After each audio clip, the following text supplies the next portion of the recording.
Alors, ici, bon, j'ai traité un problème qui concernait, je veux dire, Huygens. Hein, ça, c'est une phrase d'Huygens qui était, bon, les phrases d'antan étaient difficilement compréhensibles. Il fallait bien les lire plusieurs fois pour bien les mettre dans dans leur contexte. Effectivement, c'est ce qui a été fait dans ce problème-là. Mais maintenant, je vois qui a fait ça. C'est Huygens. Je vous le dis tout de suite, c'est Huygens. Alors, qui est Huygens? C'est Christian Huygens. Alors, Christian Huygens, bon, qui est un très grand savant d'époque. Voilà, Christian Huygens, bon, bon, de son nom, on va dire, latin, Christianus Eugenius. Voilà. Et bon, bien sûr, il avait sa connotation française, Christian Huygens, alors qu'il s'appelle Christian Huygens. Huygens, voilà. Donc, tout dépend, je veux dire, de quel point de vue on le voit. Alors, bon, les Pays-Bas étaient vus comme étant des provinces unies auparavant. Voilà. Avec, bon, il est né le 14 avril 1629 et il est resté toujours dans le même siècle. Il est mort dans le même siècle, c'est-à-dire en le 8 juillet 1695. Parce que quand je dis même siècle, certains naissent en 1500, par exemple, 97 et meurent en 1658. Voilà, ils étaient. 1500, ils étaient au 16e, ils sont nés au 16e et ils sont morts au 17e. Voilà, donc ça veut dire qu'ils sont passés. Voilà, ils ont vécu dans deux parties de siècle. Alors que lui, bon, il est resté que, je veux dire, au 17e siècle. Bon, il est né en 29, bon, il est décédé en 95, ce qui fait 66 ans d'existence. 66 ans d'existence, c'est déjà bien, il a donné beaucoup de choses durant son existence. Bon, alors, quel est, bon, ce savant? C'est un savant mathématicien, un savant astronome, un savant physicien, bon, d'origine néerlandaise, quoique avant c'était plutôt, bon, un autre nom, c'était pas la Hollande, hein, c'était un autre nom. Voilà. Il est considéré comme un alter ego de Galilée, c'est-à-dire que bon, on pouvait le prendre comme un personnage ayant beaucoup de connaissances, qui a attribué beaucoup de découvertes. Je rappelle que les découvertes scientifiques, ce sont des découvertes qui se font à partir de lois qui sont déjà régies dans l'univers et que certaines personnes observent ces lois qui sont dans l'univers et permettent de les décrire, mieux les décrire pour pouvoir donner aux êtres humains, je veux dire, une compréhension de ce qui les entoure, c'est-à-dire de l'univers et de la Terre. Et bien sûr, des êtres vivants. Parce que quand on crée des instruments optiques, je pense au microscope, ben on peut aller voir dans le plus petit, et dans le plus petit, ben on peut voir beaucoup de choses.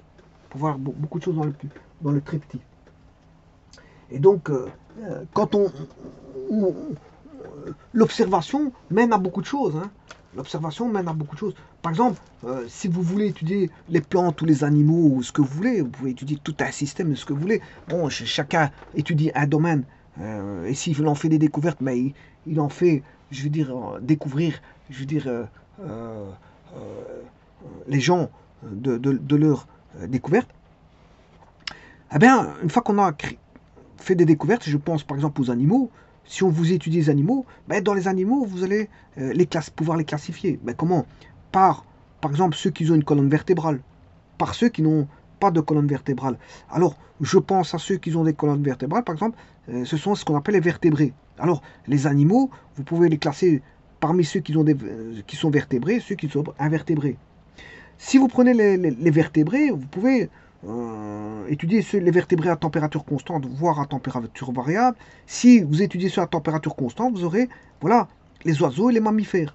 Alors, les oiseaux, c'est ceux qui ont des plumes, voilà, alors que les mammifères ont des plumes et des poumons, hein, parce que les oiseaux, ils ont des plumes et des poumons, alors que les mammifères, ils ont des poils et des poumons. Alors, si on étudie voilà, ceux à température constante qui sont les mammifères, ben, il y a ceux à griffes et il y a ceux à sabots. Alors, s'il y a un seul sabot, enfin un doigt de sabot, c'est le cheval. Voilà. S'il y a deux doigts de sabot, c'est les ruminants. Et s'ils ont quatre doigts de sabot, ben, on a affaire au porcin. Voilà. Maintenant, si vous étudiez les mammifères, bon, euh, qui sont à griffes et non plus à sabots, ben vous allez avoir les carnivores, les rongeurs comme les lapins. Voilà, vous allez avoir ceux qui mangent les insectes, les insectivores, etc. Maintenant, si vous étudiez les invertébrés, ben, les invertébrés, vous allez avoir bon, différentes classes, hein, comme les mollusques, les articulés, les vers, etc. Et dans les articulés, vous allez avoir les crustacés, les insectes et les araignées. Donc, c'est pour vous dire quoi? Ben, qu'on peut, une fois que vous faites des observations, vous pouvez classifier classifier, je veux dire, le monde animal, le monde, je veux dire, des plantes. Vous pouvez classifier, voir l'organisation, l'architecture qui lie beaucoup de choses entre elles. Et donc, si vous regardez un excellent voilà, tableau qui est comment est-ce qu'on appelle ça, le firmament, le ciel, ben, vous pouvez faire de la géométrie du ciel, la géométrie céleste, où on a des objets en mouvement qui peuvent décrire différents types de mouvements. Voilà, on aura des mouvements de type elliptique, de type circulaire, etc., etc. Et bon, on peut étudier des mouvements qui sont périodiques et voir dans le firmament un point fixe et regarder quand est-ce qu'un l'astre revient à ce point fixe.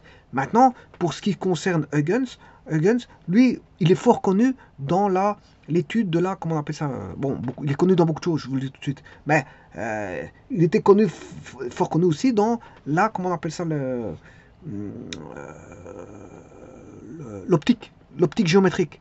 Et dans l'optique géométrique, ben, il a mis en œuvre des ustensiles pour pouvoir voir le ciel et découvrir de nouvelles planètes, découvrir voilà, des périodes de révolution, découvrir beaucoup de choses. Et ce qui en fait de lui, bon, un découvreur. Alors, les découvreurs, il y en a beaucoup. Il y a ceux qui ont découvert la Terre, des parties de Terre qui étaient des explorateurs, des navigateurs explorateurs, mais il existe aussi des exploreurs du firmament, voilà, du milieu céleste, qui est un très beau tableau où on peut travailler, je veux dire, au travers d'instruments optiques comme la produit Huygens, pour pouvoir voir, quand je vous ai dit que quand on trouve un microscope, la découverte du microscope au travers des verres bien définis, bien précis, c'est des verres voilà, bombés, soit convergents ou divergents, peu importe, je veux dire, par des instruments optiques qui permettent de faire justement ce que je viens de vous dire, voilà, avoir des faisceaux lumineux qui divergent ou qui convergent et voir, voilà, faire des jumelles, faire des microscopes optiques, faire des jumelles longue portée, des jumelles de guerre, des jumelles astronomiques, eh bien, concourt à faire en sorte de faire avancer la science, parce que l'observation est d'autant plus facile avec des instruments d'optique, Alors que, je veux dire, bon, maintenant, si vous allez vers les années fin 1800, début 1900, on retrouve, je veux dire, d'innombrables appareillages qui permettent d'entrevoir, je veux dire, l'atome, de l'entrevoir. J'ai dit l'entrevoir. J'ai pas dit de le voir, de l'entrevoir. Voilà, par des appareils sophistiqués qui permettent de l'entrevoir, pas de le voir. Et donc, parce que le problème, c'est que il y a le visible, on peut encore le décrire. Les savants peuvent encore décrire le visible et les lois qui régissent le visible. Mais il y a encore l'invisible. Par exemple, je pense aux ondes invisibles. Les ondes invisibles, la lumière est visible, et Huygens a travaillé sur la lumière. Mais l'invisible, c'est difficile à travailler sur l'invisible parce que bon, il faut des appareils sophistiqués pour voilà, commencer à travailler sur. Parce que ce qui, pour nos ancêtres, l'invisible, ben, c'est de l'ordre voilà, de la sorcellerie. Voilà, on va dire ça comme ça. Donc, tout ce qui est force voilà, qui s'applique et qu'on ne voit pas, mais c'est la sorcellerie. Alors que bon, il y a une explication à tout ça, ce sont des explications scientifiques. Et donc, pour mieux comprendre le monde qui nous entoure, il faut des instruments spécifiques qui permettent d'entrevoir la chose, voilà, de bien l'étudier, de mettre comment on appelle ça, des mots, des définitions, des vocabulaires, des descriptions, des lois, c'est-à-dire des liaisons entre variables, des variables, voilà, comme je vous ai parlé de la période, ben, on a la gravitation, on a un environnement où régit la gravitation universelle, donc si on est sur Terre, on a la gravitation terrestre, qui vaut 9,81 dans certains endroits et dans d'autres 9,80 avec des flaflottes derrière les décimales. Ben voilà, bon, en gros, ça tourne autour de 9,81 sur Terre. Mais dans d'autres planètes, c'est pas ça. Voilà, on va dire ça comme ça. Voilà, parce que tout dépend aussi de la masse de la planète. Dans ce cas, de la masse de la Terre. Je vous rappelle qu'il y a une constante de Cavendish, F est égal gamma mm' sur r carré. Bon, le gamma, il est de l'ordre de 10 exposant moins 11. Donc il faut quand même, pour avoir attraction, de l'astre, il faut que l'astre soit quand même, je veux dire, un grand astre avec une grande masse, hein, pour faire tomber, si vous voulez, le 10 exposant 11, moins 11 de la constante de Cavendish qui est très petite. Voilà, on va dire ça comme ça. Alors, ici, je vais lire la suite. Il est considéré comme un alter ego de Galilée, notamment pour sa découverte de Titan, qu'il décrit dans le système de Saturne, 1659, où il fait une première description exhaustive du système solaire à 6 planètes. Voilà, bon, c'est lui qui décrit tout ça. Alors, je vous dis, c'est un petit malin parce qu'il a mis au point des instruments de mesure, je veux dire, optiques qui permettent de voir tout ça, et c'est pour ça qu'il a pu décrire mieux que les autres. Voilà, avec une précision alors inégale. Alors lui, il était bon dans la précision, il faut le dire. C'est ça qui, chez lui, il avait une force, c'est de calculer, voilà, de très loin. On va dire ça comme ça. Avec une précision alors inégalée. Pour la première fois, il est possible d'avoir une idée de la dimension du système, de l'éloignement des étoiles et de la position exacte de la Terre en son sein. Ainsi que de sa dimension exacte, nettement plus grande que Mars ou Mercure, à peine plus grande que Vénus, mais nettement plus petite que Jupiter et Saturne. Donc on donne les tailles, plus ou moins, il commence à entrevoir les tailles. Voilà. Il construit également la première horloge à pendule. Voilà, c'est le problème que j'avais traité ici. Voilà, j'ai traité tout ce problème-là. Vous voyez, ça c'est sa phrase à lui. Hein. C'est les phrases de Huygens qui sont traitées ici. Et bon, tout problème a été traité de manière, je veux dire, parcimonieuse pour pouvoir en extraire, je veux dire, voilà, en extraire, voilà, les desiderata qui sont cachés derrière cette, cet énoncé justement par Huygens. Alors, Huygens, c'est généralement... oui, vous voyez qu'ici, il améliore aussi la précision des horloges existantes. De 15 minutes à 15 secondes par jour. Avant, ils étaient en retard de plusieurs minutes dans les horloges. Bon, il a pu ramener la précision de 15 minutes à 15 secondes par jour. Donc, bon, vous voyez qu'il n'y a pas qu'Einstein qui s'est occupé des horloges et de l'isochronisme. Parce que l'isochronisme, je veux dire, je peux vous dire que Huygens s'en est occupé aussi hein, de ce problème-là. Mais l'isochronisme d'une cycloïde, je vous le dis tout de suite. Voilà. Huygens est légèrement accrédité pour son rôle fondamental dans le développement du calcul moderne, en particulier pour avoir développé les techniques de sommation et d'intégration nécessaires à la découverte de l'isochronisme de la cycloïde. Alors, sommation-intégration, c'est parce qu'il est en contact avec des personnes comme Leibniz, et tralala. C'est pour ça qu'il est bon. Il était en contact avec d'innombrables scientifiques de par, voilà, l'époque, je veux dire, c'est l'époque des Lumières, ici, 1600, avec plein de savants derrière, hein, je vous le dis tout de suite. On est en plein dedans. Voilà. En sciences physiques, il est notoire pour la formulation de la théorie ondulatoire de la lumière. Vous voyez, ici, il étudie la lumière, la théorie ondulatoire de la lumière, alors que le pendule est ondulatoire aussi. Hein. Voilà, les théories ondulatoires, c'est tout ce qui est, je veux dire, qui est onde, on est d'accord, mais tout ce qui fait référence à des sinusoïdes, c'est-à-dire des signaux harmoniques. Des signaux harmoniques. Et alors, je vous rappelle que l'électromagnétisme sont trois signaux. Voilà, l'électromagnétisme sont des signaux harmoniques. Voilà, c'est des sinusoïdes. Et donc, derrière la lumière se cachent des théories ondulatoires. Voilà. Et bon, il a trouvé aussi la force centrifuge, calcule la force centrifuge. Voilà, dès le moment où il s'est intéressé au mouvement ondulatoire, donc c'est une partie de si on étudie le mouvement circulaire, ben, on va faire jaillir des sinusoïdes et donc des périodes et donc aussi des forces centrifuges. Alors, jeunesse de Monsieur Huygens. Dans l'Europe du XVIIe siècle, précisément dans la République des Provinces-Unies, bon, c'est la Hollande de maintenant. Alors, à mon avis, ça regroupait aussi une partie des Pays-Bas belges. Voilà, on va dire ça comme. Enfin, je m'excuse, à mon avis, je dis pas ça, je veux dire avec certitude, mais ça devait regrouper aussi la Flandre de Belgique. La Flandre de Belgique, à mon avis. Hein. Voilà. Mais c'est vrai qu'il fut un temps après la guerre de Napoléon.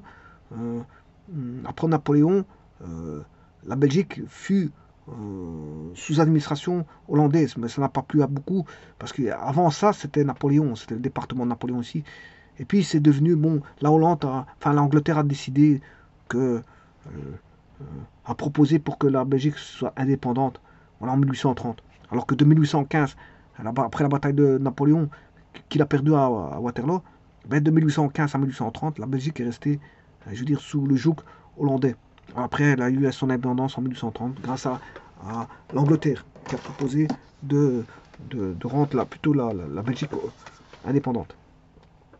Alors, le père de Christian reçoit le nom de Constantin en hommage à la constance des habitants de Breda lors des 5 sièges de la ville. Alors, Breda, c'est tout près de la frontière belge, je vous le dis tout de suite, c'est pas très loin. Voilà. Christian Huygens est le fils de Constantin Huygens, poète et diplomate, et de Susanna van Bart, une femme très cultivée. Il est à La Haye. Alors, je vous le dis tout de suite, c'est d'une famille d'aristocrates. Vous allez voir dans ce qui va suivre, vous allez voir que c'est plutôt une famille aristocratique. Et d'ailleurs, le père a voulu pousser le fils pour qu'il soit aristocrate, mais il n'a pas voulu, puisqu'il a voulu choisir son chemin qui était celui de la science. Et il a donné beaucoup à la science. Bon, il était fait pour la science. Il était prédisposé pour la science. Voilà. Il naît à La Haye le 14 février 1629 et grandit entouré en bruit de fond du grondement des batailles contre les Espagnols. C'est vrai que les Espagnols, bon, avant les anciens empires, il y en a eu énormément durant l'histoire. L'empire Inca, l'empire chinois, l'empire indien, voilà, les Perses, l'empire hellénistique qui sont les Grecs. On va dire les Espagnols, les Portugais, les Français, les Anglais, l'Empire anglais qui détenait bien sûr voilà, les Indes, le Canada, beaucoup de pays, l'Australie, la Nouvelle-Zélande, enfin beaucoup de pays étaient sous la couronne britannique, on va dire, énormément. Voilà. Mais les Espagnols ont aussi, je veux dire, pendant longtemps, ont été un empire, voilà, voilà, qui on les retrouve en Amérique du Sud, hein. Voilà, l'Argentine, tous les pays hispaniques, je m'excuse, ouais, hispaniques, du sud-américain, sont d'obédience de l'ancien empire espagnol. Ouais, et les Espagnols, on les retrouvait ici en Belgique et en Hollande. Et donc vous voyez qu'il y a eu des batailles contre les Espagnols, voilà. Alors je voulais revenir sur les anciens empires, l'empire grec, l'empire romain, l'empire perse, les Perses, les Assyriens, et entre la Syrie et l'Iran de maintenant, on retrouvait l'empire, l'ancien Irak. Je ne me rappelle plus du nom, comment est-ce qu'on appelle ça, c'est le Babylone. Voilà, Babylone. Alors, on va dire ça comme ça. Il y avait eu différents types d'empires, hein, auparavant. On va dire ça comme ça. Bon, chaque contrée était une puissance. Auparavant, il y a eu beaucoup de pays qui étaient des puissances. Beaucoup de pays étaient des puissances. Bon, alors, son frère Constantin et lui sont les aînés d'une fratrie de 4 garçons et une fille. Éloigné de ses enfants par ses obligations, Constantin prend néanmoins soin de leur programme d'études. Voyez. Donc, le père va les ramener vers des études pour qu'ils deviennent aristocrates. Assumés par leur professeur de latin, Hent Bruno, et le supervise, il tient un journal dans lequel il prend note des progrès de ses enfants. Vous voyez, il note tout. Le professeur, il note tout ce qui est, voilà, progrès de ses enfants. Christian bégaye, mémorise mal, dodeline de la tête, et aime parler seul. Mais dès l'âge de 8 ans, sa progression devient météorique. Il a tout changé. Voilà. Sa mère est morte d'une infection 2 mois après son dernier accouchement et il refuse longtemps d'abandonner le deuil. À l'âge de 14 ans, il refuse d'apprendre par cœur des poèmes de Virgile, parce qu'il s'en fout, on va dire qu'il s'en fout complètement, parce que lui, il est plutôt d'âme scientifique, donc ce qui est poème, ça ne l'intéresse pas. Il veut faire de l'arithmétique. Ben voilà, il le dit ici. Voilà. Ses premiers tuteurs sont des étudiants en théologie, donc c'est des croyants qui s'occupent de lui, et des poètes. L'enfant ne pose guère de problème lorsqu'on le laisse tranquille, mais il offre une résistance diamantine lorsqu'on l'oblige à gaspiller son intelligence pour des choses qui ne l'intéresse pas. Donc, ce qui ne l'intéresse pas, ça, bon, ça l'intéresse pas, on va dire ça comme ça. Bon, donc, il ne veut pas faire ce qu'on lui dit de faire parce que quand ça l'intéresse pas, ça l'intéresse pas. Il veut s'intéresser à la science. Lorsque Christian a 15 ans, son père renonce et engage un professeur particulier, le mathématicien Jan Stapioun, qui établit pour l'adolescent un vaste programme de lecture incluant les œuvres de Ptolémée. C'est tous des grands savants d'époque, voilà.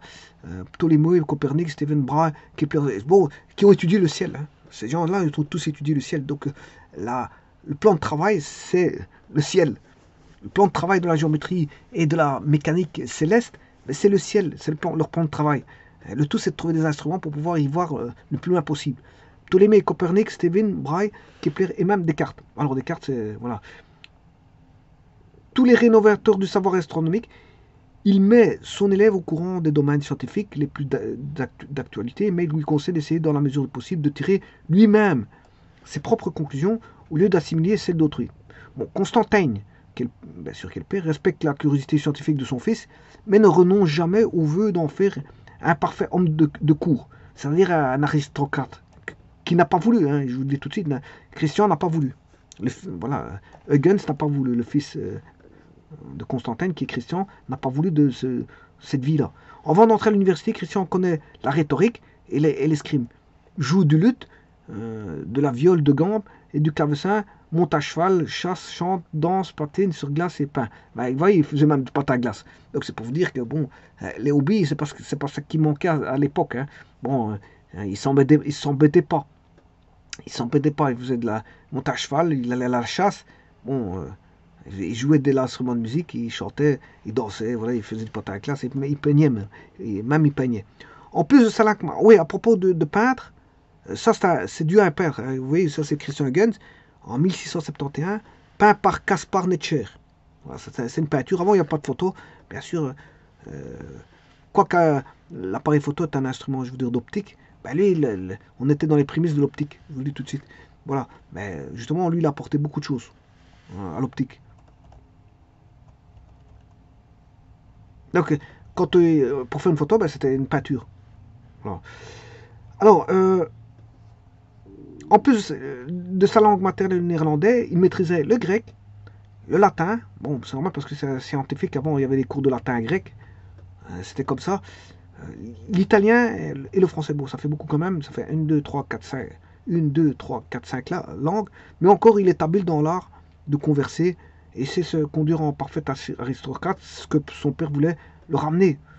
Il voulait ramener aristocrate. Bon. À 16 ans, Christian s'inscrit à l'université de Leyde. Alors, l'université de Leyde, c'est là où ils ont trouvé ce qu'on appelle la bouteille de Leyde. C'est-à-dire le premier condensateur. Enfin, entre guillemets, premier condensateur, parce que qui a trouvé le premier condensateur? Je ne sais pas si c'est la première université qui a construit ce fameux condensateur, mais on dirait que c'est eux, c'est la bouteille de Leyde. Alors, ceux qui connaissent le condensateur verront la bouteille de Leyde. Voilà, qui est l'université de Leyde, qui est un haut lieu de scientifique. Pour y suivre 2 cours de jurisprudence par jour et un cours de mathématiques. Bon, discipline que lui enseigne Franz van Schooten, pédagogue de talent. Au bout de 2 ans, Christian est envoyé au collège d'Orange à Breda, moins performant du point de vue scientifique, où il étudie le droit.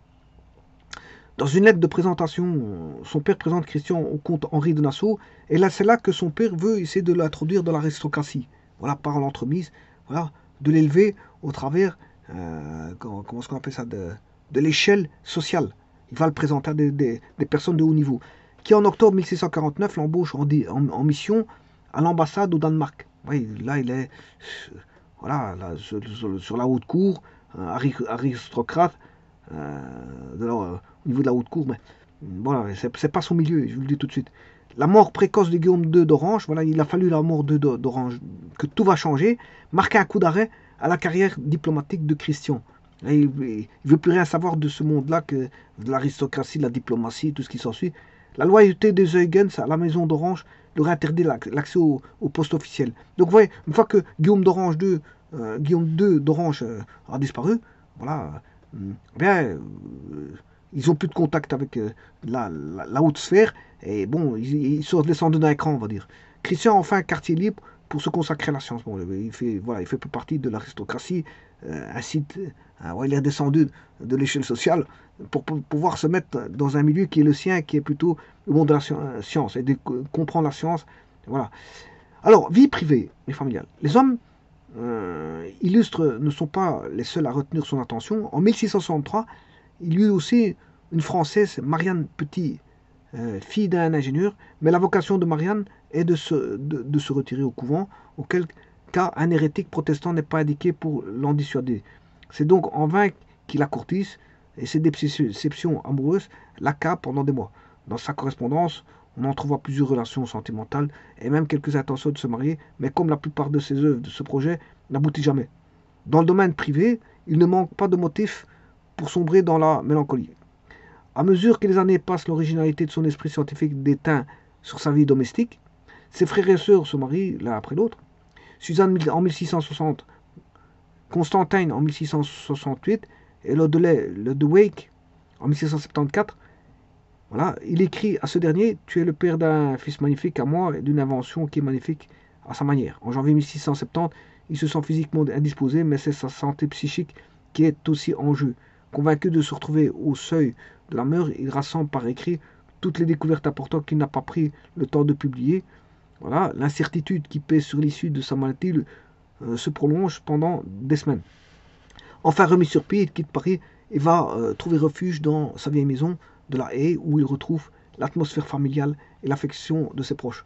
Vers la fin de l'année 1670, il peut envisager de reprendre sa vie courante à la fin de sa vie. Huygens traîne sa solitude comme un boulet. Bon, alors, relation avec ses confrères. Bon, Huygens a été proche de Spinoza. Spinoza, je vous rappelle que c'est un philosophe. Voilà, un philosophe. Il parle d'optique et d'astronomie. Voilà, il a beaucoup d'estime pour l'habileté et le manuel de Spinoza, mais il n'est pas tenté par sa philosophie. Bon, Maxime Rover souligne leurs différences sociales et surtout leurs différentes conceptions de la nationalité, Huygens refusant d'y voir la source de toute certitude, contrairement à Spinoza. Oui, parce que Huygens est un scientifique, on va dire ça comme ça. Donc on est sûr de rien en science. Il y a des lois qui sortent. D'ailleurs, il a contredit des scientifiques. C'est pour ça que Huygens ne fait pas confiance à certains scientifiques. Et vous allez voir qu'il va contredire certains scientifiques. Parce que rien n'est certain en science. Certaines choses sortent comme loi, mais après on se dit que bon, c'est pas tout à fait vrai cette loi-là parce qu'on a découvert autre chose. Et donc, un scientifique n'est jamais sûr on n'est jamais sûr des lois qui sont en présence. Voilà. Elles sont bonnes tant qu'elles n'ont pas été contredites, mais le jour où elles sont contredites, ben voilà, elles ne sont plus aussi bonnes que ça, suivant une hypothèse ou une autre hypothèse, ou peu importe. Voilà. Pour sa part, Spinoza admire la science de son confrère, mais n'est pas convaincu par sa technique de polissage. Bon, chacun son monde. La philosophie c'est une chose, le monde scientifique c'en est une autre. Et parfois, ça se marie, mais pas toujours. Voilà. Donc on ne peut pas dire forcer un philosophe ne peut pas forcer les choses d'un scientifique, comme un scientifique n'a pas à philosopher sur. Voilà. Mais ça peut se faire, hein, ça peut se faire. Hein, j'ai pas dit le contraire. Ça peut se faire. On peut avoir des mariages parfois, mais c'est pas toujours le cas. On va dire ça comme ça. En juillet 1655, Huygens est invité. Quoique bon, les premiers scientifiques de l'époque, on va dire, de l'Antiquité, bon, ils philosophaient avant de sortir des lois. Tous c'était philosophie, et puis après, de par la philosophie, ils en ressortaient, voilà, par la pensée, ils émettaient des idées, et puis après, bon, parce que, bon, dans l'Antiquité, ils n'avaient pas les techniques, voilà, pas mal, ils n'avaient pas l'art de la technique, et des instruments que l'on a, je veux dire, qui ont été façonnés au cours du temps. Alors je rappelle que les différents savants qui ont découvert des choses de l'univers ou de la Terre, peu importe, ce sont l'univers et la Terre, c'est, on va dire, un don de Dieu, avec voilà, toutes des règles qui sont préétablies, on va dire ça comme ça.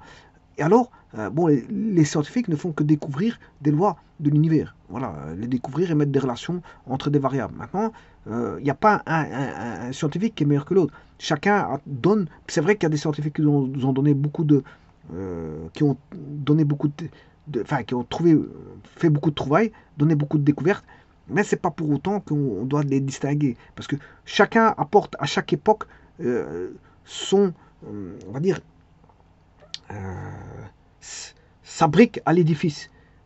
Il faut des savants passés qui ont donné des connaissances, et les savants de votre époque qui donnent des connaissances, et les savants futurs qui donneront et chacun, je veux dire, ouais, la science, elle se construit comme ça, par, voilà, bien sûr, à certains moments, elle se construit, parfois elle se déconstruit parce que la science n'a pas forcément une certitude. Dès le moment où on vient contrecarrer des lois, ben, il faut revoir certaines choses. Et donc, on construit comme des briques, mais tout se fait sur, voilà, depuis l'existence de l'être humain. Tout se fait, chacun y met de sa petite trouvaille. Et le monde avance comme ça. Le monde avance par des savants, comme Huygens par exemple. En juillet 1655, Huygens est invité par son père à se rendre à Angers et profite de l'occasion pour visiter Paris, où il reste 4 mois. Sur l'intercession de son père, il est introduit dans les cercles du mathématicien Claude Million et de l'érudit Albert de Montmort, qui sont à l'origine d'institutions scientifiques très bien organisées et équipées comme l'Académie française des sciences et l'Académie de Martin Mersenne. Vous voyez, ici, ils sont très bien organisés et équipés. Vous voyez qu'il faut de l'équipement pour pouvoir faire évoluer la science. Et son père l'a suivi, il a donné des professeurs particulier, l'a mis à l'université et l'a même ramené dans des lieux, je veux dire, où des académies spécialisées où ils sont équipés, où on peut travailler sérieusement. Voilà. À la Bibliothèque royale, il a l'occasion de rencontrer le poète Jean Chapelain, les astronomes Adrien Auzout et Ismaël Bouliot, le mathématicien Gilles Personne de Roberval, une constellation d'esprits curieux férus de mathématiques. C'est là que Jean Chapelain l'incite à publier en 1656 ses observations et la découverte de Titan, ce qu'il regrettera tout au long de sa carrière scientifique. Voilà. En 1666, Colbert crée l'Académie royale des sciences, dont Huygens sera nommé comme premier directeur scientifique. Voilà, en 666. Alors sachez qu'il a vécu jusqu'à 66 ans. Alors ce nombre 666, à mon avis, ça l'a poursuivi. Voilà. En 1667, commence la construction de l'Observatoire de Paris, achevé en 1672 par un acte fondateur mémorable. Les mathématiciens de l'Académie, sous la direction de Huygens, tracent le méridien de Paris, le jour du solstice d'été, le 21 juin. À l'automne 1672, arrive à Paris un jeune homme de 26 ans, qui vient frapper à la porte de la Bibliothèque royale. Alors, c'est pas n'importe qui, c'est Gottfried Wilhelm Leibniz qui intervient dans le monde du calcul infinitésimal, calcul intégral différentiel et intégral. Voilà, qui s'est mis en tête d'apprendre les mathématiques. Huygens accepte de l'instruire et les deux hommes se lient vite d'amitié. Progressivement, les rôles de maître et d'apprenti finissent par s'inverser en raison des progrès mathématiques foudroyants de Leibniz. C'est une grosse tête. Voilà, Leibniz c'est une grosse tête. Bien qu'il est élève, c'est une grosse tête. Huygens restera à Paris 15 ans jusqu'en 1681. Lorsque malade et dépressif, il retourne à La Haye. Bon, voilà. Il essaiera de revenir à Paris en 1685, mais son projet est anéanti par la révocation de l'édit de Nantes. Il est la cible des moqueries de Robert Hooke. Vous connaissez très bien Robert Hooke, c'est la loi de Hooke avec les ressorts. Voilà. Aussi prolifique que soupçonneux, lorsque celui-ci prétend que Huygens veut s'approprier sa découverte de l'horloge à ressort. Alors vous savez très bien que c'est plus ou moins les mêmes lois. Hein. Voilà. T est égal à 2pi racine de Lg et T est égal à 2pi racine de M sur K. Ou K, M. Bon, il y en a un, c'est pour le ressort. Le système est le ressort. On a M qui est la masse du ressort et K qui est. Enfin, M qui est la masse accrochée au ressort. Voilà. Et K qui est la constante de raideur du ressort. Voilà, ça c'est quand on a un système élastique, on va dire, avec un ressort et une masse qui est accrochée au ressort. Donc c'est plus ou moins les mêmes lois. T est égal à 2pi racine carré de L sur G et T est égal à 2pi racine carré de M sur K. Alors, que vous étudiez l'horloge et le ressort, bon, le système, bien sûr, dépend de l'un de MK et l'autre de LG pour étudier la période. Bon, ça veut dire que ça dépend du système, ça dépend de l'environnement du système. Et alors, G, c'est l'environnement du système du pendule, c'est la gravitation. Voilà. Et L, c'est le système lui-même, puisque c'est la longueur de la corde du fil. Enfin, c'est la longueur du fil du pendule. Voilà. Si on a un pendule, je veux dire, un pendule avec un tige rigide. Voilà. Donc, ici, étudier l'un, on n'est pas loin d'étudier l'autre, c'est ça que je veux dire. Huygens est un homme de science, motivé par la quête de savoir et vivant de l'émotion de la découverte. Voilà. Alors, ce qui va animer les deux l'horloge et le ressort, voilà, c'est ce qu'on a des forces élastiques, je vous le dis tout de suite. Voilà. Et Robert Hooke, lui, il connaît très bien voilà, ces, ces forces élastiques en fonction de la matière. Ce qu'on va mettre comme type de matière. Voilà. La paresse le gagne dès qu'il faut songer à publier et il déteste les conflits que suscite son activité de chercheur. Donc en fait, quand il faut voilà, et publier des choses, bon, il ne veut pas écrire. Voilà, il est gagné par la paresse. Lui, ce qu'il veut, c'est rechercher. Voilà. Alors, Isaac Newton et Huygens ne sont pas toujours. Alors, Isaac Newton est un très grand savant, voilà, et Huygens ne sont pas toujours d'accord. Donc, il voyait qu'il a côtoyé Hooke, Robert Hooke et Spinoza, bon, qui est un philosophe, mais beaucoup de gens, Isaac Newton. Alors, Leibniz, voyez, donc il a côtoyé beaucoup, c'était voilà, l'époque des grands savants, je veux dire, l'époque des Lumières. Et Huygens ne sont pas toujours d'accord dans le domaine scientifique, mais ils se respectent. Ils se rencontrent même le 12 juin 1689 lors de la troisième visite en Angleterre. Newton fait l'éloge de la géométrie physique de Huygens et de sa manière d'approcher les problèmes. Il voit dans l'œuvre de Newton une magnifique démonstration mathématique à laquelle il ne trouve pas vraiment de signification physique.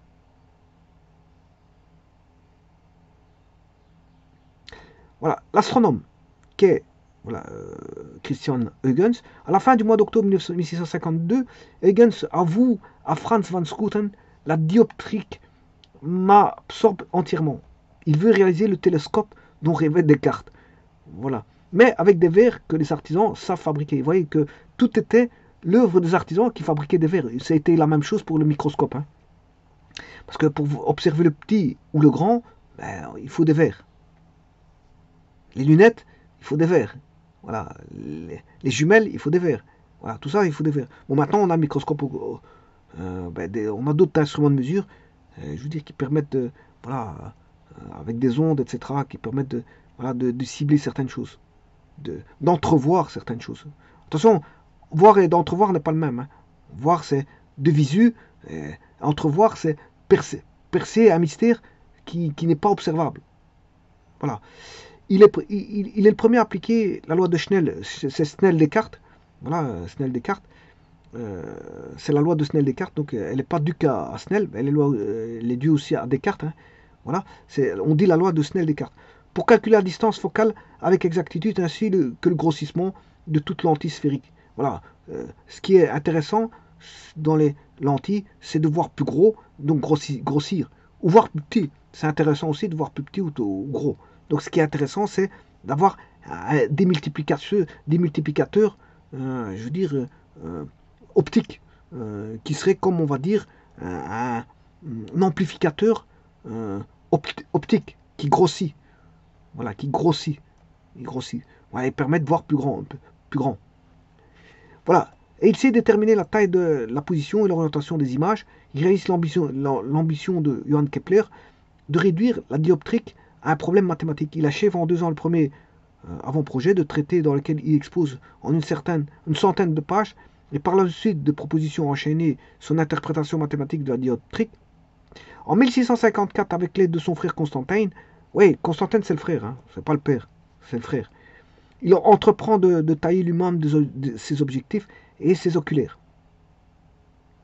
Donc il commence à travailler avec son frère pour commencer à concevoir des appareils d'optique. En mars 1655, les frères Huygens, vous voyez, achèvent le montage de leur premier télescope. Le premier télescope est monté en 1655. Bon, ils sont deux à travailler dessus, lui et son frère. Christian observe d'abord, alors la première chose qu'il fait, quand il a terminé, ben, il va observer voilà, le monde céleste. D'abord, il va regarder la Lune. Il scrute ensuite, bon, parce que la Lune, c'est la plus proche, c'est normal. Bon, il va essayer de voir quelque chose sur la Lune, comme on a la Lune en premier abord, en première vue. C'est sa première chose. Et alors, il ne va pas dormir, hein, je vous le dis tout de suite. Hein. La première des choses qu'il va faire, c'est de ne pas dormir pour pouvoir scruter le ciel la nuit. Et en plus de ça, il est tellement motivé à tout voir que bon, à mon avis, il ne dormira plus pour essayer de voir un maximum de choses. Voilà. Et pour en faire le premier découvreur, on va dire. Et scrute ensuite les environs de Mars et Vénus. Voilà. Donc ça date de longtemps, voilà, de vouloir voir Mars comme ça, et Vénus. À la recherche de nouveaux satellites, Le premier de ces croquis de Saturne date du 25 mars 655, c'est-à-dire pas loin après la création de son premier télescope. Cette nuit-là, il distingue un point brillant près de la planète et suit son évolution les nuits suivantes. Voilà. Donc le tout, c'est de voir les périodes de révolution, hein, c'est surtout ça, et de savoir, voilà, le voir à un endroit où il est perceptible. On va dire ça comme ça. Au bout de 16 jours, le point est revenu à sa position initiale, donc il a une période de révolution de 16 jours là. Il avait observé ce que sera nommé plus tard Titan. Voilà, le premier et le plus grand satellite observé de Saturne. La chance a été de son côté, en effet, il a observé au moment où l'anneau était sur le point de se cacher. Il examine également les anneaux de Saturne et établit qu'il s'agit bien d'un anneau entourant la planète. Dans une lettre datée du 8 février 656, voilà, il y a des 6 partout avec lui, voilà, il se vante d'avoir trouvé la cause de ce qui était pris pour des oreilles de Saturne par Galilée. Bon, Galilée avait dit que c'était des oreilles, les oreilles de Saturne, mais en fait non, c'était plus que ça. En mars 1656, il publie de Saturnina Observatio Nova, nouvelles observations d'une lune de Saturne, un opuscule de 2 pages précisant que les oreilles réapparaîtraient en avril de cette même année et invitant les scientifiques à présenter une explication apte à rivaliser avec la sienne. Donc vous voyez qu'il se met en confrontation avec des idées de Galilée, ça veut dire qu'il va contredire Galilée. Il va ramener, voilà, donner une forme de vision de ce que Galilée disait. Il médite sans explication que l'été 1659 dans son traité Systemia Saturnium, où il est écrit à propos de Saturne. Il est entouré d'un anneau plat et mince qui ne touche en aucun point et qui est incliné par rapport à l'éclipse Libo. Il décrit plus précisément, c'est normal parce qu'il a pu le voir de visu grâce à son télescope. Mais bon, ce qu'avait déjà fait Galilée, c'est très bien, mais c'est avec ses moyens du bord que l'avait fait Galilée. Malgré ce que le titre du traité laisse entendre, il ne concerne pas uniquement Saturne. Huygens est le premier à observer des traits de la surface de Mars. Voilà, en suivant le déplacement de la tache de Syrtis Major, une vaste région de roches volcaniques, il remarque que la planète tourne autour d'un axe et peut même établir la durée de la journée martienne. Voilà, il a fait aussi de nouvelles observations sur Jupiter et sur la nébuleuse d'Orion, découverte par Peiresc en 1610, où il aperçoit trois des étoiles qui forment en son centre l'amas du trapèze. Il équipe son télescope d'un micromètre à fil perfectionné, inventé en 1640 par l'astronome amateur William Gascoigne, qui lui permet de mesurer précisément le diamètre angulaire des objets célestes et d'en apprécier le diamètre rapporté au diamètre terrestre, connu avec une bonne approximation à l'époque. Sur une base fragile, il obtient que le diamètre du Soleil est 111 fois plus grand que celui de la Terre. Le chiffre correct est 109. Bon, donc il s'approche, avec tous ces calculs qu'il fait, bon, il s'approche de beaucoup de choses. Hein. Il atteint des approximations que d'autres n'avaient pas. Donc il les réduit, les erreurs absolues, il les réduit. C'est normal parce qu'il a des instruments plus précis. Et donc les instruments permettent de lui de voir avec des meilleures observations, des plus gros grossissements, donc des plus petits écarts d'écart de mesure d'erreur. Voilà. Parce que ces instruments sont déjà plus précis que les autres. Voilà. Après la publication du système Saturnum, Huygens est toujours décidé à mettre au point le télescope, parfait à partir de 1665. Il a investi beaucoup d'énergie à éliminer l'aberration sphérique. Ses efforts aboutissent le 1er février 1669. Au lieu d'agir sur l'oculaire, il préfère doubler les lentilles de l'objectif. Le système formé d'une lentille biconcave et d'une autre plan convexe se comporte comme un objectif hyperbolique sans aberration sphérique. Le modèle porte son sceau, c'est un mariage réussi de physique et de géométrie. Ouais, de toute façon, c'est beaucoup de géométrie. Hein. Voilà, beaucoup de géométrie, je vous le dis tout de suite. Voilà. Où la matière corrige ses défauts en suivant des instructions mathématiques. Il fait quelque chose de... C'est un petit peu de la régulation qu'il fait. Voilà, il régule manuellement. Il permet une régulation manuelle pour avoir des meilleures vues et donc des meilleures corrections. Voilà, on va dire ça comme ça. Il doit bientôt déchanter. Il lit l'article publié par Newton dans la revue Philosophical Transactions of the Royal Society, où l'auteur met en doute l'avenir des télescopes à réfraction qui ne corrige pas encore, l'aberration chromatique. La mort dans l'âme, il remplace le mot Eureka, écrit en date du 1er février 1669 par cette invention est inutile la cause de l'aberration newtonienne qui produit des couleurs. Ce demi-échec le conduira à des recherches sur la nature de la lumière. Il découvre aussi quelques nébuleuses et quelques étoiles doubles. Voilà, vous voyez que Bon, Newton était tellement fort malgré qu'il a inventé des appareils Huygens, Newton lui a accordé qu'il y avait quelque chose qui n'allait pas. Bon, vous voyez que Newton était très très fort. On va dire que, à ce point de vue-là, on va dire que Newton c'est le boss. C'était un boss, c'était un boss. Il était vraiment très costaud, hein, ce monsieur.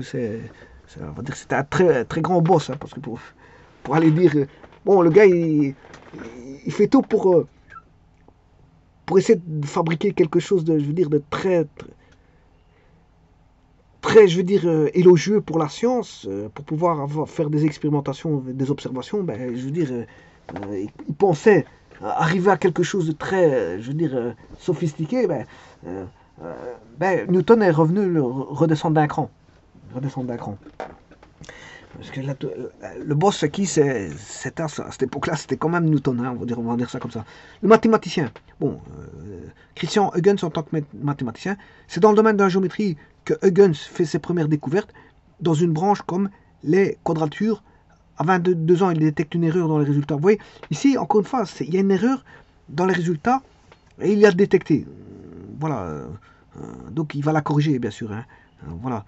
Donc il détecte une erreur dans les résultats obtenus par le jésuite flamand Grégoire de Saint-Vincent et perfectionne une méthode de ce dernier pour créer des quadratures et appliquer aux sections coniques telles que les ellipses, l'hyperbole, parabole. Et alors je rappelle que le cercle est aussi une section conique, hein, parce que quand vous coupez un cône droit, je veux dire, par un plan perpendiculaire à l'axe de révolution du cône droit, vous avez, si vous regardez par le dessus, vous avez un cercle. Donc le cercle est aussi une conique. Hein. Donc ellipse, hyperbole et parabole, à partir d'une quadrature du cercle faite par approximation, il améliore la méthode d'Archimède du calcul des décimales de pi. Voilà, la quadrature du cercle, on la doit bien sûr à Archimède. Hein. Ben, simplement, Gens, bon, il a beaucoup plus de, voilà, de bagages mathématiques à son époque, voilà, que ce que n'avait Archimède. Donc Archimède, ce qu'il avait déjà fait, c'est un très grand savant, Archimède. Hein. Voilà, voilà. Mais, voilà, les époques sont différentes. L'un n'avait pas ce que l'autre avait. Plus on avance dans le temps et plus on a voilà, on a plus de connaissances, plus de techniques plus modernes que quelqu'un qui était dans le passé et qui a trouvé des choses. Donc on peut pas. Vous voyez, la contradiction, elle est tout à fait normale parce que je veux dire, Archimède n'avait pas les instruments qu'avait, je veux dire, Huygens. Hein. C'est déjà bien ce qu'a fait Archimède à son époque. Après avoir entendu parler de la correspondance de Blaise Pascal, voilà, et Pierre de Fermat, c'est tous les grands savants d'époque, hein, je vous le dis tout de suite. Hein. Voilà. Ce qu'il y a, c'est que, ce qui est bien, c'est que, voilà, Huygens joue dans plusieurs tableaux. Il n'est pas qu'en mathématiques. Voilà. Voilà, Blaise Pascal, tout le monde connaît. Voilà.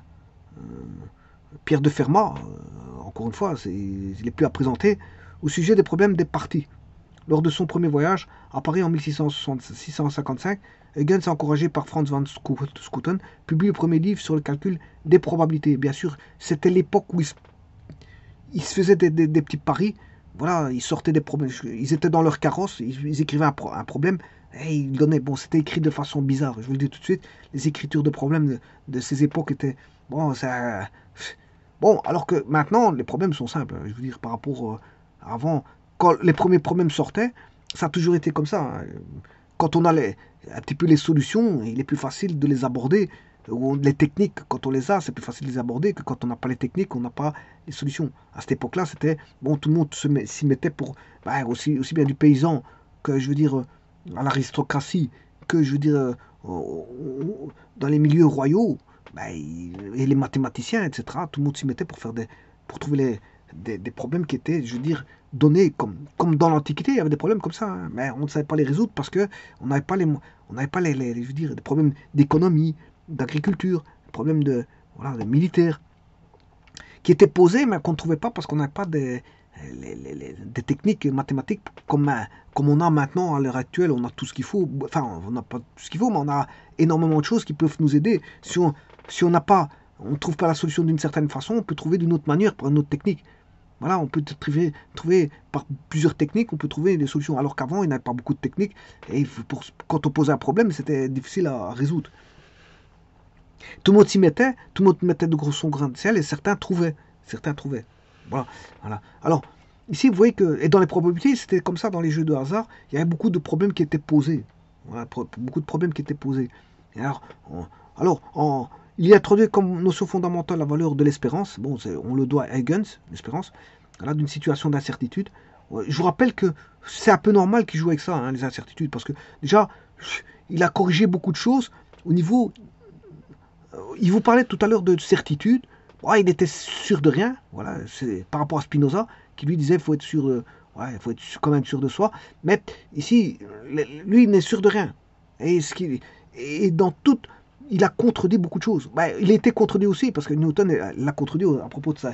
Voilà, son instrument optique en disant qu'il n'était pas hyper précis et qu'il pouvait ramener des erreurs.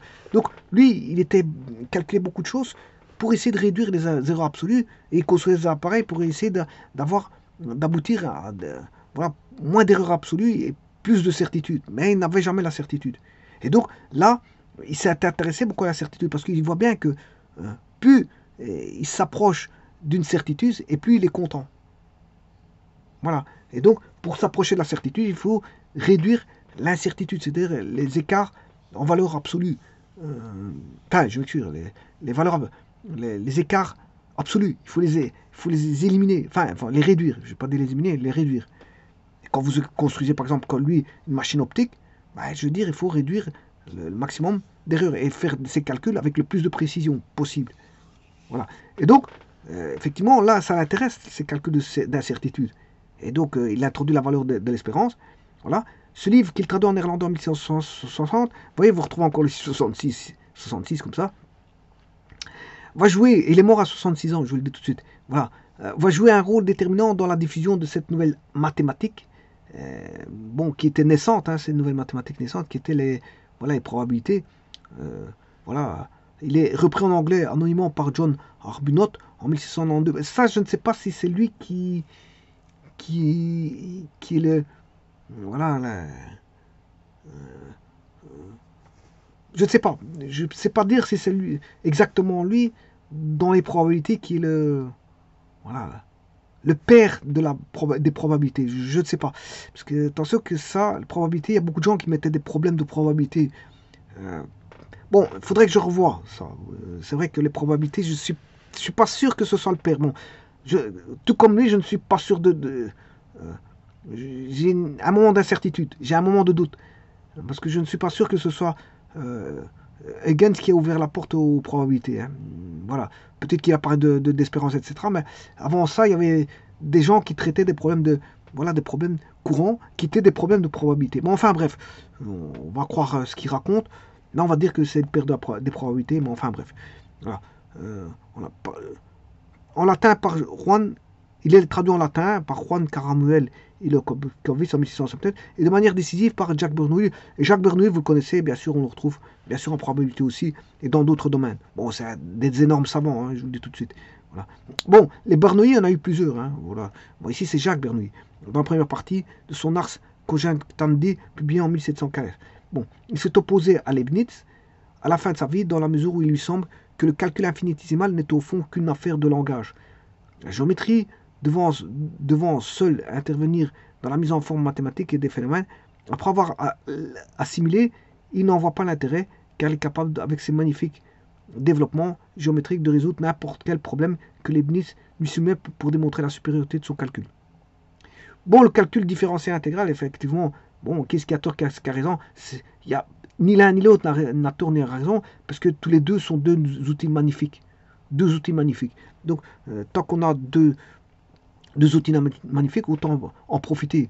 C'est pas un qui prend le pas sur l'autre. C'est comme un petit peu les savants. Il n'y a pas un savant qui est plus bénéfique que l'autre. Chacun apporte son grain de sel. Quoi qu'il y a eu des gros savants qui ont apporté énormément à la science. Je veux dire, je pense à Newton. Bon, je vous ai dit que Newton était un boss.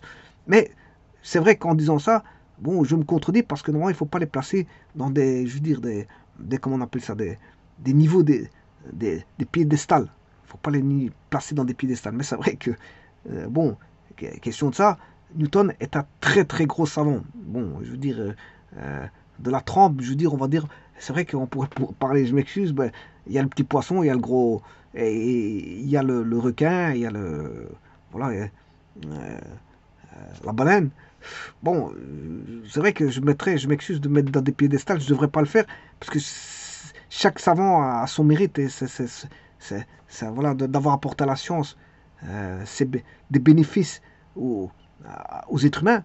C'est des bénéfices, hein. Tout progrès scientifique est un progrès pour l'être humain avant toute chose. Mais je veux dire, j'aime pas de les classer, mais c'est vrai que bon, Newton, il n'y a rien à dire, bon, c'est une baleine. Chez les savants, Newton, c'est une baleine. On va dire ça comme ça. Bah, tantôt, je t'ai employé le terme de boss, mais bon, c'est une baleine. Bon, mais je n'aime pas les classifier. Je vous dis la vérité. Moi, Galilée, c'est Archimède, Galilée, tous ces, chacun à son époque, ils ont, leur mérite. Et ce sont tous des très grands savants qui méritent, je veux dire, le nom durant tout le cours euh, de, de la vie terrestre. Ils seront présentés comme des très grands savants.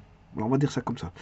Bon, dans sa réponse, bon, après avoir assimilé, il n'en voit pas l'intérêt. Bon, ça c'est pour le calcul différentiel. Dans sa réponse à une lettre du marquis de l'Hospital, encore un grand savant, voilà, marquis de l'Hospital, qui débattait de la même question, il commente: je ne vois pas en quoi la méthode de calcul de M. Leibniz serait nécessaire dans ce domaine, et je ne crois pas non plus qu'elle soit aussi utile qu'il semble affirmer. Bon, là il se trompe, hein. Vous voyez tout de suite. Bon, c'est pas parce qu'on est un grand savant que, je veux dire, on a toute affirmation que l'on raconte, et je veux dire, apprendre, t'apprendre avec, je veux dire, sérieux. Parce que ici, il faut prendre avec des pincettes. C'est pas tout à fait vrai, parce que c'est pas vrai du tout. Je dirais même c'est pas vrai du tout, parce que le, le développement de l'infinitésimal a apporté énormément à la science. Énormément à la science. Tout comme la géométrie. Bon, en plus, la géométrie, il y a différents types de géométrie, hein, je vous le dis tout de suite. Donc, je veux dire, il y a plusieurs types de géométrie. Donc, on peut classifier dans différents domaines de la géométrie des problèmes à allure géométrique. On peut placer dans un domaine, voire dans un autre, dans un autre. Voilà. Et le calcul infinitésimal apporte aussi d'innombrables, je veux dire, réponses à d'innombrables problèmes scientifiques. Je vais vous le dire. Calcul infinitésimal, rien que si vous voulez calculer quoi, un travail, ben, le travail, vous pouvez calculer par le calcul infinitésimal de Leibniz, hein, je peux vous le dire. Hein. Donc on va faire on a des courbes et on va tracer, je veux dire, des surfaces. Et à partir des surfaces, on va sommer ces surfaces, ce qu'on constitue l'air sous la surface, c'est-à-dire calcul intégral. Calcul intégral. Donc voilà, on peut calculer le travail au travers de le travail à travers du calcul infinitésimal. Donc c'est pour vous dire que le calcul infinitésimal est très important. Voilà. Musique. En 1691, il écrit sa lettre touchant le cycle harmonique. Il juge non raisonnable le rejet par Stalinas et Mersenne de la division en 31 parties de l'octave musicale. Il affirme avoir prouvé par ses propres calculs logarithmiques qu'on parvient par ce système à conserver les notes du tempérament ordinaire, avec une précision dont l'écart minuscule ne serait pas perceptible par l'oreille humaine. Il rappelle qu'il avait fait construire par le passé des claviers mobiles qu'on pouvait placer au-dessus d'un clavier ordinaire afin de transposer la musique, et il propose un système similaire afin de maîtriser les divisions multiples. Bon, là, il commence à entrevoir la musique de façon mathématique, à travers des octaves.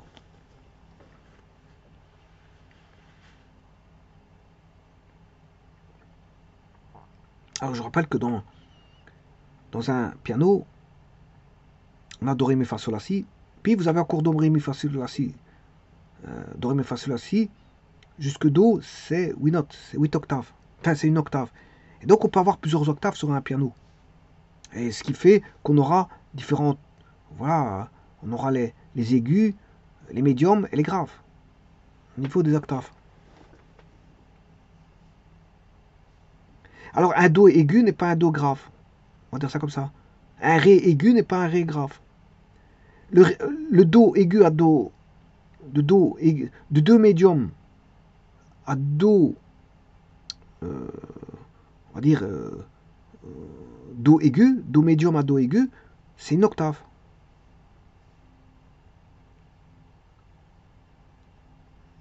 Quoique, on peut encore monter, je veux dire, on peut mettre plusieurs octaves comme ça et monter de moins aigu à plus aigu. Voilà, on va dire ça comme ça. Ben, à un moment donné, le fort aigu, on ne l'entend plus. Et le bas fort grave, on ne l'entend plus non plus. Ça fait bizarre. Voilà, ça fait un peu bizarre. Enfin bref. Le physicien, la curiosité hyperactive de Huygens le pousse à travailler sur plusieurs fronts à la fois. Il passe de l'un à l'autre au gré de ses envies. C'est normal parce qu'il s'intéresse à ce qui s'intéresse et à un moment donné, quand il en a marre, il change de domaine. Voilà, on va dire ça comme ça. Ou des pressions de son entourage. Bon, quand quelqu'un l'énerve, ben, il va changer d'air et fait autre chose. Ses recherches peuvent avancer ou stagner, progresser de front ou se retarder mutuellement.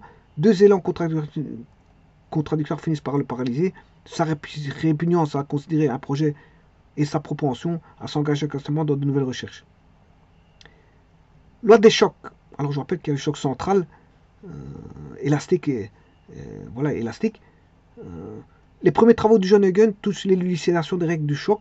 Il se penche très vite dès 1652 sur les règles exposées par Descartes. Vous voyez, c'est encore un grand savant aussi, Descartes, dans les principes de la philosophie, qu'il pense incorrects, prenant appui sur la conservation cartésienne de la quantité de mouvement. Alors, quantité de mouvement, c'est un vecteur qui est la masse fois la vitesse. Voilà. La masse étant scalaire, la vitesse étant vectorielle.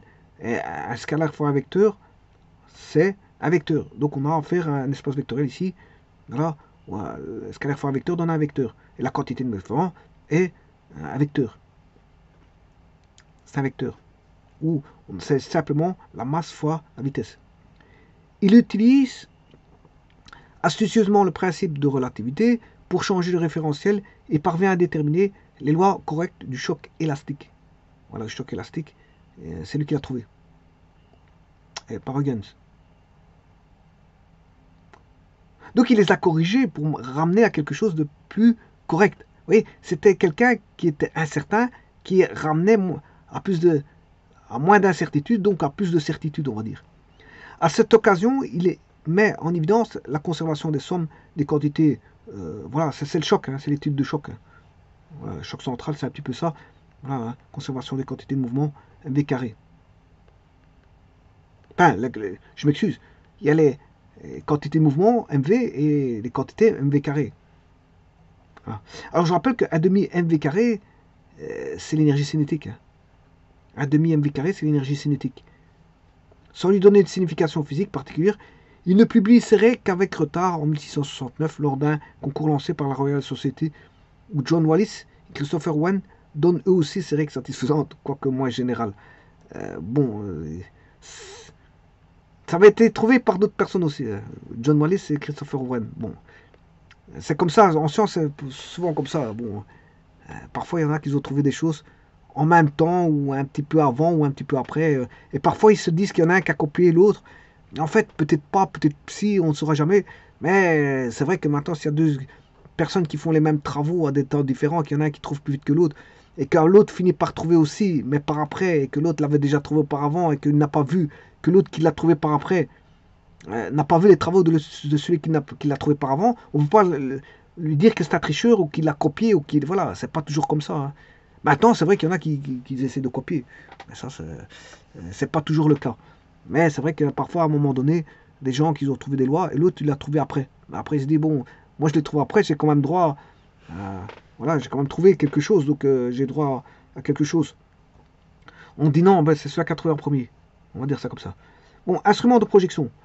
En 1659, Christian Huygens réalise le premier instrument de projection. Le pendule, entre 1658 et 1659, Huygens travaille sur la théorie du pendule oscillant. Il a en effet l'idée de réguler les horloges au moyen d'un pendule, afin de rendre la mesure du temps plus précise. Il découvre la forme, vous voyez ici, plus précise, donc réduire le temps d'erreur des horloges. Il découvre la formule d'isochronisme rigoureux en décembre 1659, lorsque l'extrémité du pendule parcourt un arc de cycloïde. Alors, la période d'oscillation est constante, quelle que soit l'amplitude, contrairement à ce que Galilée avait cru démontrer dans le... Mais Galilée, c'est à son époque, donc c'est normal que Huygens peut le contredire. C'est tout ce que j'ai dit auparavant, ben, c'est normal, parce que Galilée, c'était avant. Ouais, voilà, il n'avait pas les instruments que Huygens avait. Contrairement à ce que Galilée avait cru démontrer dans les discours concernant deux sciences nouvelles, de 1638, l'oscillation circulaire du pendule n'est pas parfaitement isochrone si on excède une amplitude de 5 degrés par rapport au point le plus bas. Voilà. Pour appliquer cette découverte aux horloges, il faut placer près du point de suspension du pendule deux joues cycloïdales qui contraignent la tige semi-rigide à parcourir elle-même une cycloïde. Bien évidemment, l'ouvrage intitulé Horologium que Huygens publie en 1658 ne porte pas en cours les fruits de cette découverte théorique et se contente de décrire un modèle innovant par sa régulation et son système d'échappement, mais auquel il manque encore une maîtrise théorique qui ne sera publiée que dans l'Horologium Oscillatorium de 1673. Huygens détermine la période du pendule simple, voilà, qui s'exprime algébriquement sous la forme suivante. Elle étant la longueur du pendule, G, la gravité du lieu où se trouve le pendule, était la période. Voilà, en 1673. En 1659, Huygens découvre la formule donnant la force centrifuge, mais ne publie les théorèmes qu'il a découverts qu'en 1673. En 1666, et là il y a 3-6, il est mort à 66 ans, il commence à concevoir que la force centrifuge due à la rotation de la Terre puisse avoir une influence sur une différence de pesanteur entre les pôles de l'équateur. Il s'intéresse aussi aux résultats donnés par plusieurs expéditions dans les décennies qui suivent visant à détecter une telle différence.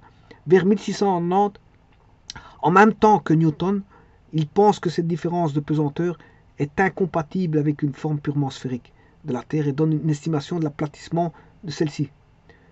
En 1665, à la suite de l'expérience visant à embarquer des horloges sur des navires, Huygens découvre que deux horloges suspendues à une même poutre posées sur deux chaises peuvent se synchroniser. Ce qu'il appelle sympathie des horloges, c'est ce qu'on appelle la résonance, bien sûr. C'est la résonance. Pompère. En 1661, Huygens assiste au couronnement de Charles II à Londres, avec la délégation diplomatique dont il fait partie.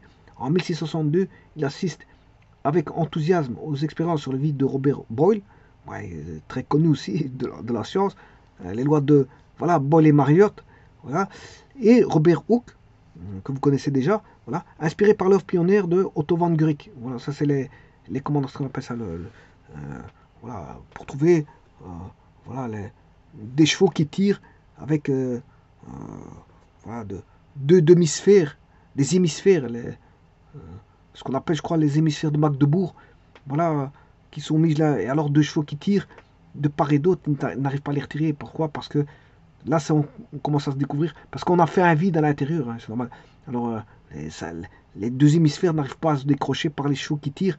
Pourquoi? Parce que, en fait, quelque part, on avait la présence, c'est là qu'on a découvert qu'il y avait la présence de l'atmosphère, de pression atmosphérique. Voilà.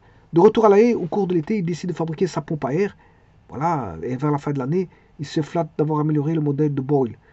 Il occulte les détails de son modèle de crainte d'être plagié. Bon, ils avaient peur de plagiat. Vous voyez, il y avait quand même des plagiats quand même, hein, malgré tout. Voilà. Ils avaient peur. Ils voulaient être les premiers à vouloir voilà, sortir les lois découvertes sans que quelqu'un vienne voilà, discuter avec le savant et quelque part quelqu'un d'autre venait copier ses travaux. Ce n'est qu'en juin 1663 qu'il le présente à Londres, prêt à en prouver la supériorité. Robert Hooke explique à Robert Boyle, absent lors de la présentation, que l'invention du Hollandais n'est guère meilleure que la sienne. Bon, lumière. Huygens est également connu pour ses arguments selon lesquels la lumière est composée d'ondes. Voilà. Alors, on peut faire de l'optique ondulatoire, voire de l'optique géométrique. Hein. Voilà, on va dire ça comme ça. Parce qu'il y a ce qu'on appelle la dualité particule-onde. On peut voir la lumière comme une onde ou comme une particule. Après avoir lu... Alors, est-ce que ça... des interprétations différentes? Bien sûr que c'est, parce que mathématiquement, on ne les entrevoit pas de la même manière. Mathématiquement, voilà, on aura des équations pour l'ondulatoire et pour en particules. Ben, on fera plutôt de la géométrie. On va dire ça comme ça. Alors, après avoir lu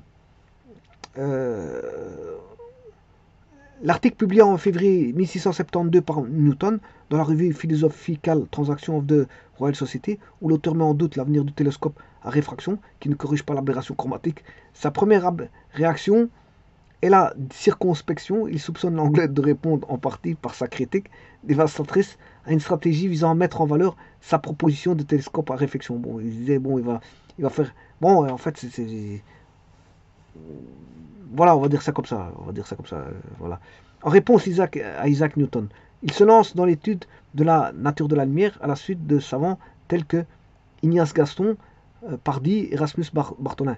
Le 6 août 1677, il note dans son carnet un nouvel Eureka.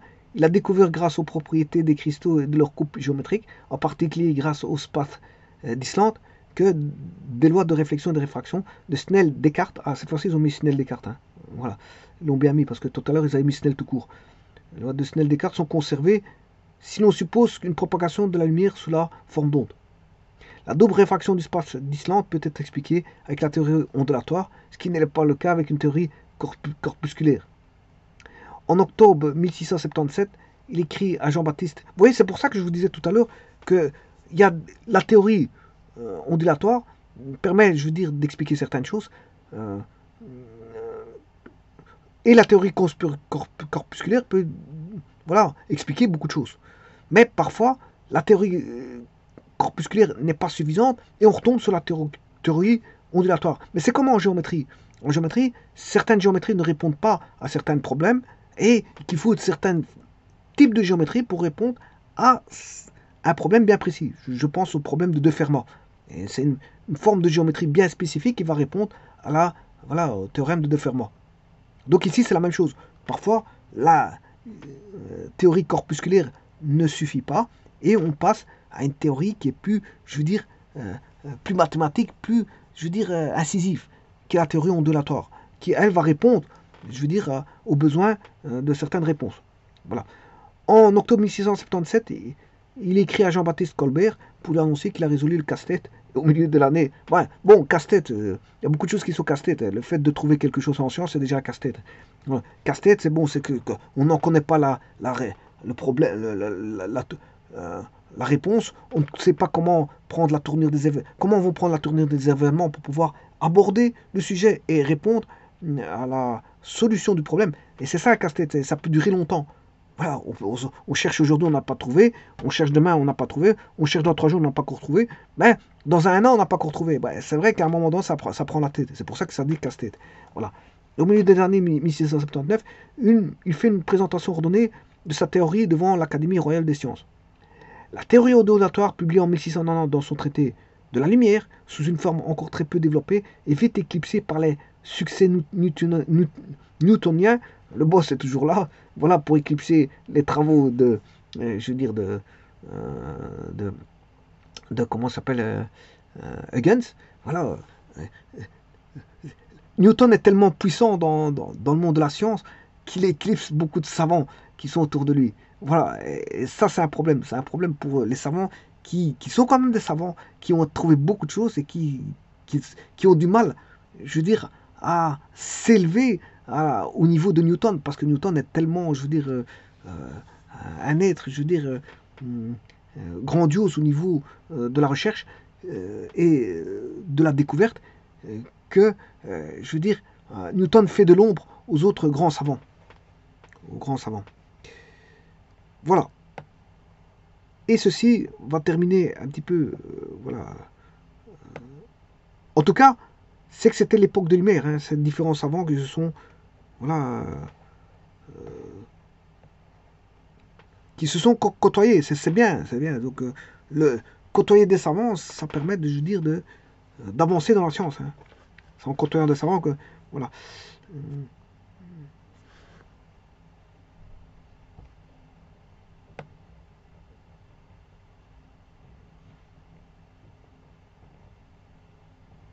Voilà, et je vous laisse lire la suite, hein, parce que bon,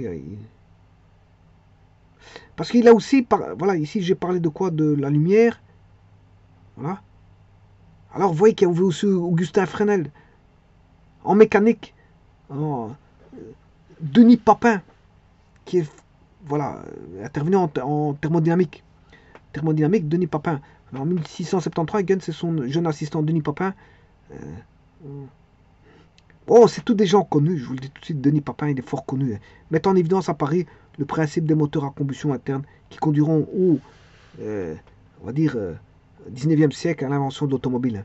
Ils réussissent à déplacer un piston entraînant une charge de 70 kg sur 30 cm en chauffant un cylindre métallique vidé d'air empli de poudre à canon. Ouais, c'était avec la poudre à canon. Huygens est donc considéré... Ouais, et aussi les armes, hein, je vous le dis tout de suite. Tout ce qui est armes, c'est une pas ici, mais il y a aussi armes. Les armes. Huygens est donc considéré comme le précurseur du moteur à combustion interne. On lui doit aussi le théorème de Huygens concernant les matrices d'inertie en mécanique du solide. Reconnaissance académique, Huygens est élu Fellow de la Royal Society. En 1606, il devient le premier directeur scientifique de l'Académie royale des sciences, fondée par Colbert à Paris. Il propose plusieurs projets directeurs de recherche à la jeune académie, notamment la création d'un catalogue recensant et décrivant toutes les plantes connues. Denis Dodard, il fera publier en 1676 ses mémoires pour servir l'histoire des plantes. Participant à la réalisation de l'Observatoire de Paris, achevé en 1672, il y effectue encore d'autres observations astronomiques. Voilà. Alors, c'est pas terminé, parce que je vois ici, il est aussi conduit, spéculation et méditation. Il est aussi conduit à méditer sur les relations entre la science et la croyance en général. C'est à ce moment qu'il s'interroge sur la manière de conforter l'hypothèse copernicienne. Dans son livre, posthume Cosmeteros Civ de Terris que l'estibus, bon, enfin bref, il illustre deux parties les conséquences de la thèse copernicienne qu'il soutient, qu'il partage avec Copernic l'opinion que notre Terre est une planète attirée et éclairée par le Soleil, comme le sont exactement toutes les autres. Ne peut éviter de se faire une idée sur la possibilité que les autres planètes aussi aient des habitants dotés de leur propre culture et de leur propre art. Bon. Il se situe en cela dans la tradition ouverte par Pierre Borel, très grand savant aussi, Cyrano de Bergerac, Galilée. Voilà, je peux vous dire que Borel c'est un très grand savant aussi. Oui, c'est le Borel que je pense. Médecin botaniste, oui, c'est ça.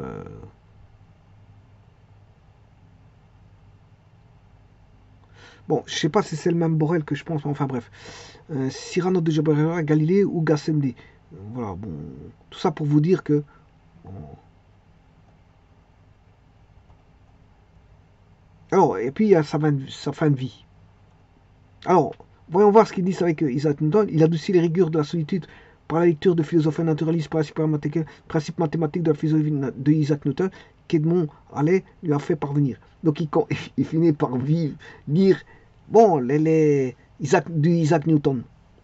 Ouais, il lit, il a fini par se dire que Isaac Newton, c'était pas n'importe qui. Voilà, voilà, en lisant voilà, les livres d'Isaac Newton.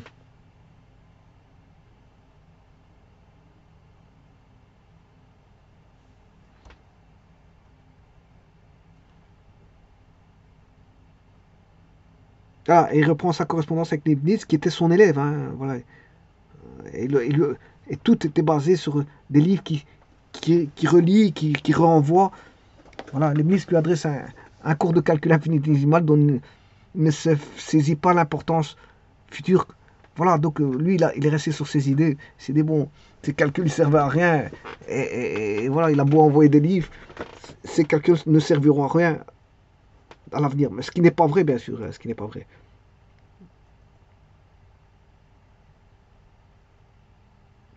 Et le monde, la postérité, le module faisant partie de la sonde Cassini et qui atterrit sur Titan a été baptisé du nom de Huygens. Voilà, donc on lui doit. Bon, on sait bien que c'est un très grand savant. Bon, on sait très bien que il n'a pas été élevé au rang de. Même je n'aime pas de classifier les savants. Il n'a pas été classifié il s'avère qu'à cette époque-là, qu'il a connu un très très grand savant. Voilà. Je n'aime pas de les classifier, mais c'est vrai que Huygens est un très grand savant. Mais peut-être que Huygens a voulu être de la stature de Newton. Bien que c'est un très grand savant, bon, on va dire que Newton, c'est une baleine dans le monde de la science. Hein. C'est une baleine. Donc, bien que Huygens ce soit, on va dire,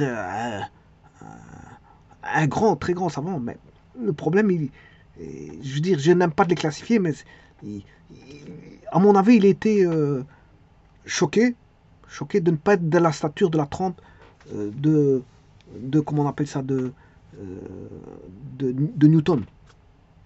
Voilà, et au bout du compte, il s'est quand même fait une idée à la fin de sa vie que, bon, Newton, c'était quand même quelqu'un, je veux dire, de costaud. Parce qu'on on peut, on peut, pendant des années, voilà, prendre une personne, se dire qu'elle n'est pas, je veux dire, n'a pas l'éloge qu'elle n'en prétend être, alors que si, on finir par découvrir que la personne-là est élogieuse. Et c'est le cas de Newton.